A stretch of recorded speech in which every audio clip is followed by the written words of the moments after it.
Nous venons de fêter Pâques et cela m'a donné l'idée de me pencher un petit peu sur l'étymologie de notre vocabulaire religieux parce que l'on soit croyant ou pas, bien nous l'utilisons tous. Pâques, justement, l'étymologie est assez simple, ça vient de la fête juive qui se déroulait au même moment, la Pessa juive, et puis avec des petites déformations, c'est devenu Pâques, notamment chez les chrétiens. Plus amusant peut-être, la pâquerette, la petite fleur, pourquoi s'appelle-t-elle comme ça? Bien parce qu'elle pousse au moment de Pâques, tout simplement.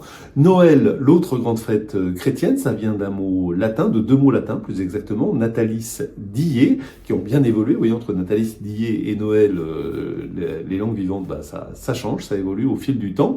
Et ça désignait le jour de la naissance de n'importe qui au départ. Et puis, sous l'influence du latin chrétien, le terme s'est spécialisé pour désigner spécifiquement la date de naissance de Jésus. Les chrétiens, justement, ils se rassemblent dans des églises, d'où vient le mot église, mais il y a d'un mot grec, ecclésia, qui désignait l'assemblée des citoyens. Et puis, le Nouveau Testament a repris ce terme pour désigner spécifiquement l'assemblée des fidèles, et puis par association d'idées, petit à petit, ça finit par désigner le lieu où se rassemblent les chrétiens.